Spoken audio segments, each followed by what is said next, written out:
I was raised on a farm in Gove County, and went to high school in Gove, and then in that December the 7th of 1941, when the Japs struck Pearl Harbor, I was going to Fort Hays State University here. Some of the guys thought, well, I'm just not going to enroll in the second semester.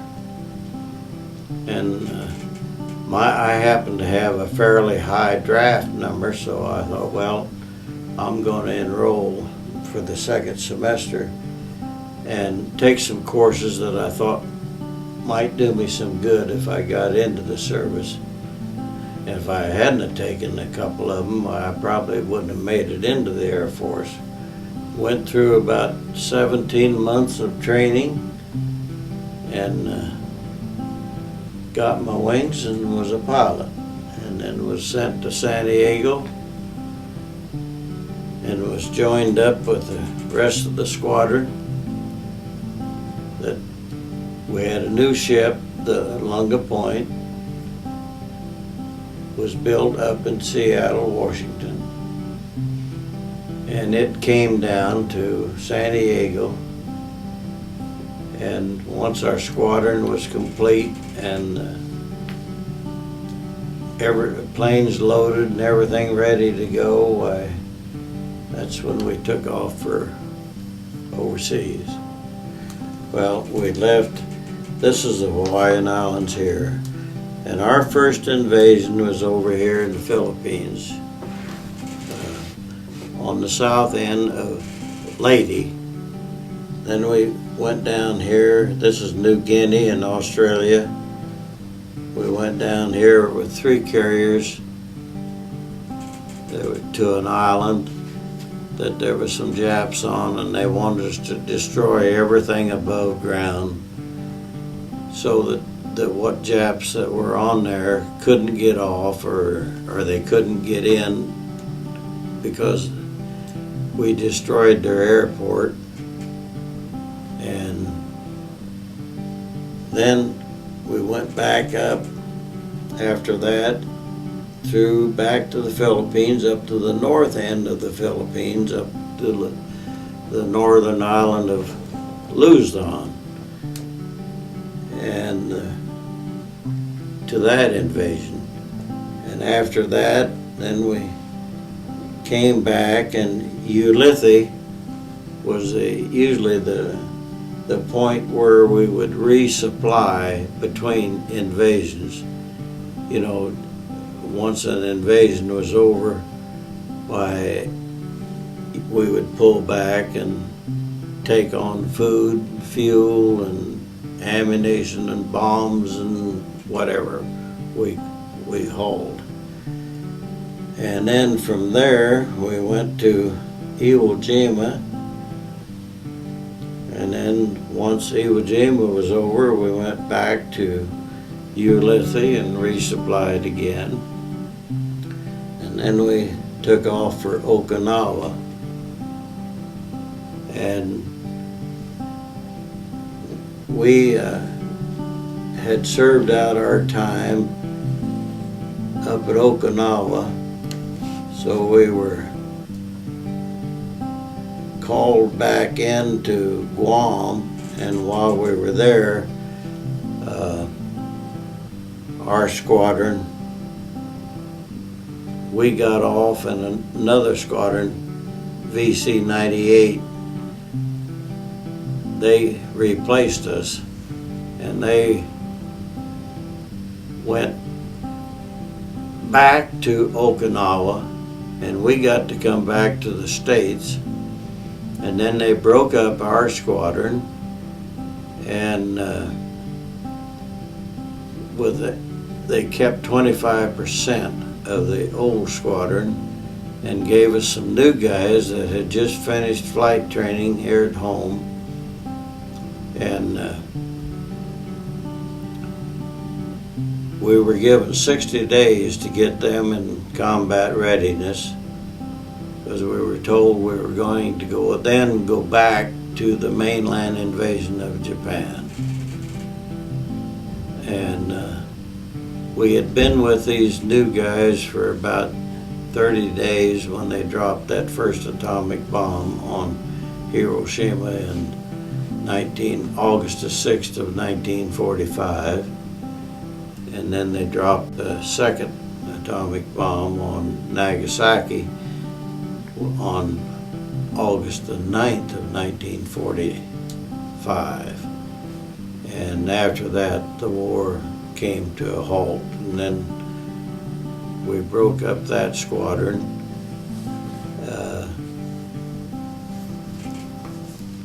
Came back into Seattle, but we weren't discharged. They tried to get us to stay, make a career of 20 years of service, but we'd had enough. There wasn't a one of the squadron members that stayed. So they told us that, well, go home and think about it. And within 6 months, if you decide you want to come back, why, you can come back, and we'll pay you even for the 6 months that we were gone. Well, there was about five guys decided to go back into the squadron. But only then the Korean War came a little later, and they got called back into the Korean War there in the early part of the 50s. And I think we wound up with one guy out of the ones that went back that lived to tell about that. That was while we were at Iwo Jima. We got hit by one of the kamikazes, our carrier did. And at the same time that we got hit, here was another carrier over here got hit by the name of the Bismarck Sea. But the Lunga Point, we got hit here,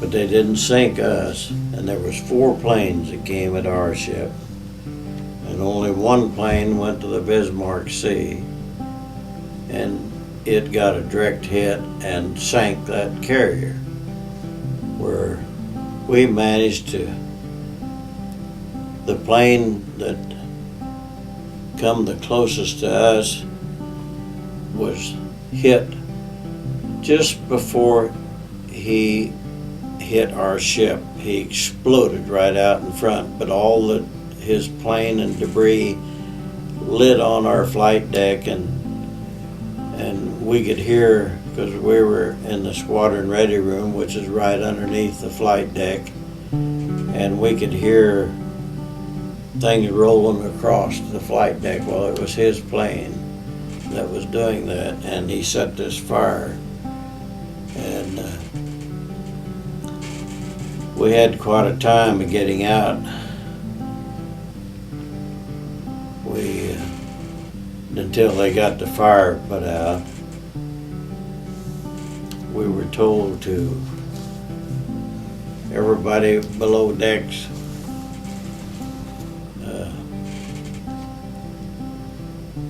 to proceed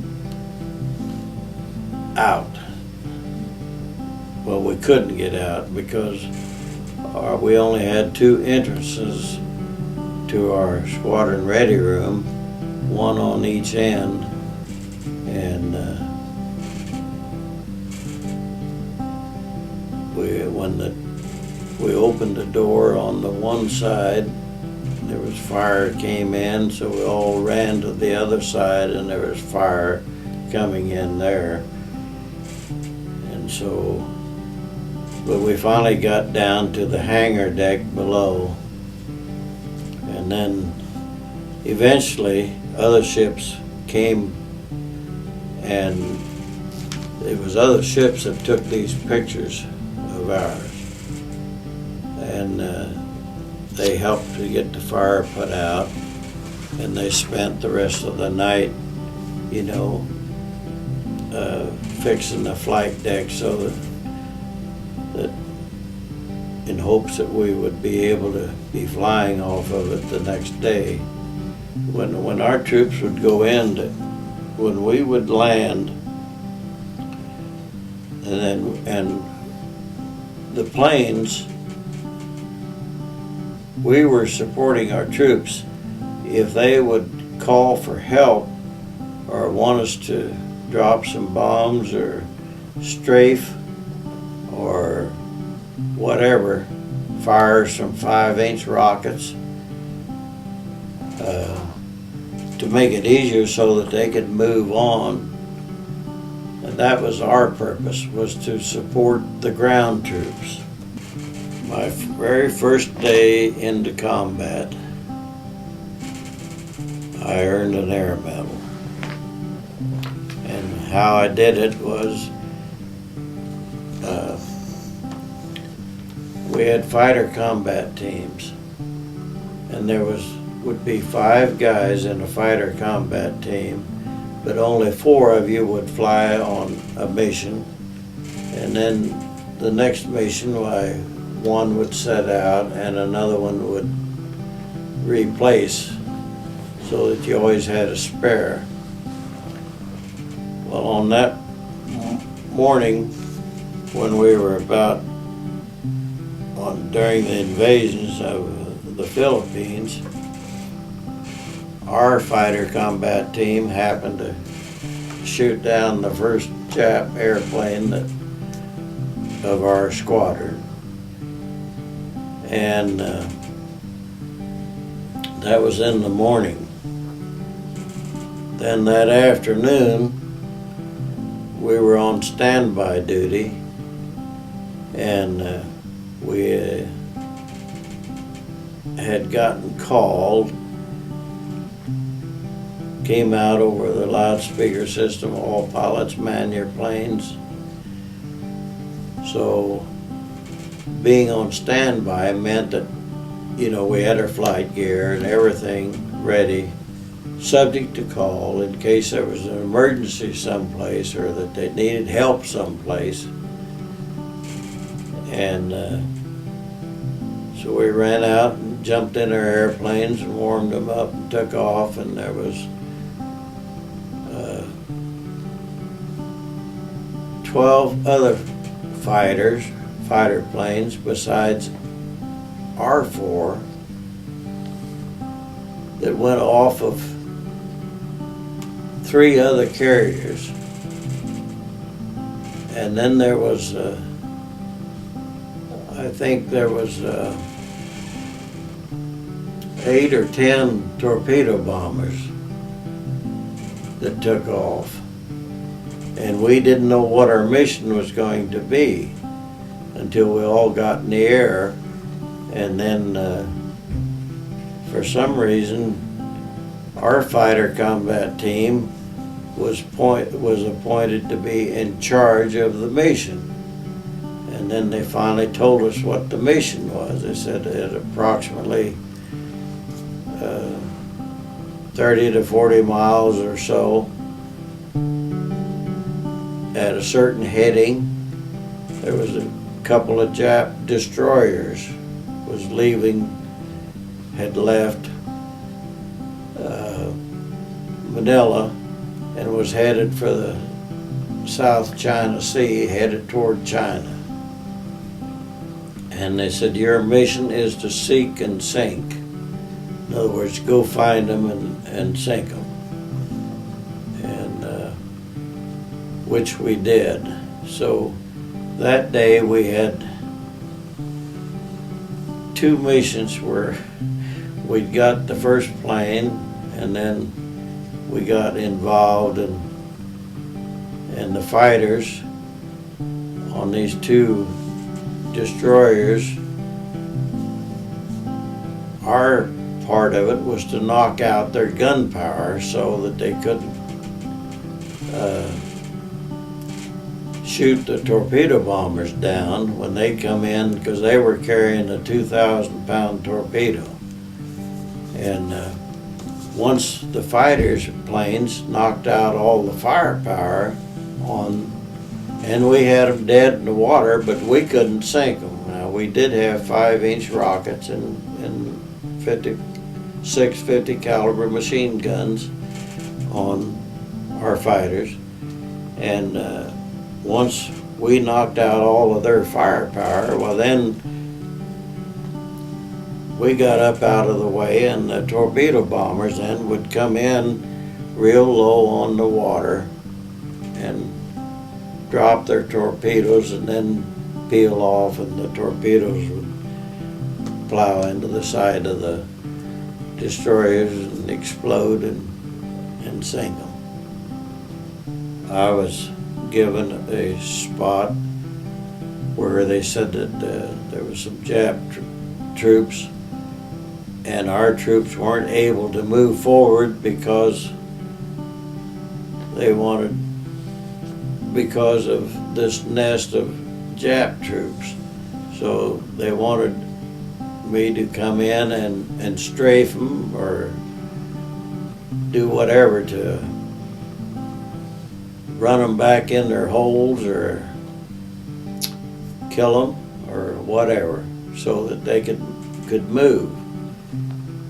And our troops and their troops weren't all that far apart, probably no more than 200 to 300 yards apart. So you had to be very careful that you didn't shoot into your own troops and kill some of your own.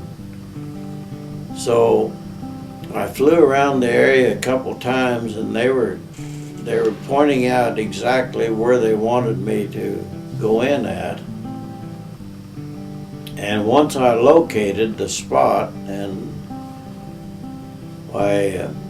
then it came time for me to go in, and I remember that, we'll say they're down here, this is a spot where they wanted me to come in, and I was on the south side, and as I was watching that spot, and as I turned and my wings were straight up and down, I was going to peel off, and make a dive for that area. And out of the corner of my eye, as I'm going this way, here is another plane coming right at me, and we passed each other. We were exactly at the same altitude, and I felt the air turbulence from his plane, and I'm sure he felt the air turbulence from mine. And had we been going straight, we would have ran together, but it just so happened that I had made a turn and he had made a turn, but he was not from our carrier. I never did know who the guy was, but he was from one of the other carriers. But we nearly had a mid-air collision there, and I would say there was no more than 6 to 7, 8 feet at the most between us as we passed each other. That was another memorable moment. I didn't know whether our ship was going to get sunk or not, because there was another carrier just off to our starboard side, probably no more than a quarter of a mile from us, that got hit, and it got sunk, and we didn't. And I saw that ship go down. In fact, I saw 2 aircraft carriers get sunk from the kamikazes. And those are not good things to remember.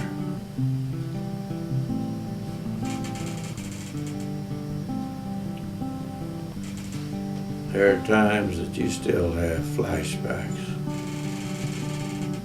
We had been told that if we had to go back for the mainland invasion of Japan, that we would probably lose anywhere from 750,000 to 1,000,000 people. Troops and planes shot down and ships sunk and whatever. Clint Eastwood, produced that movie, Flags of Our Father, which was about Iwo Jima, the battle on the island of Iwo Jima. And the mayor of Oakley, Mr. Monk, and his wife financed the movie and to get it to Oakley, because there was not only myself, I was the only pilot, but there were other people in the area that had been in the Battle of Iwo Jima, and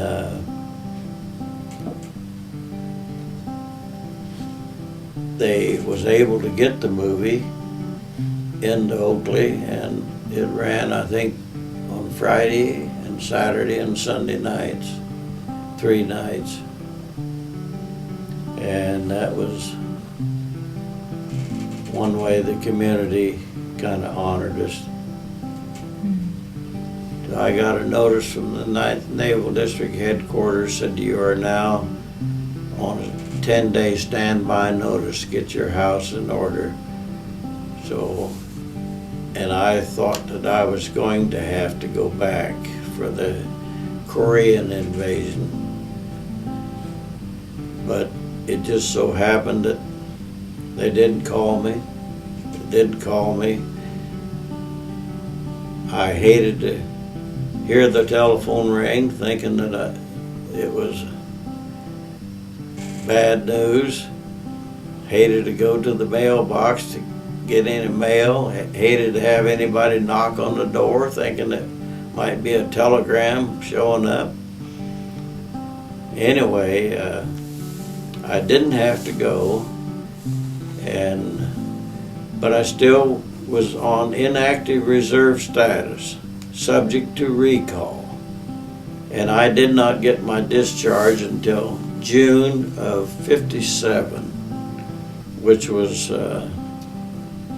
12 years after the atomic bomb was dropped. And one day I went to our mailbox, and there was my discharge papers.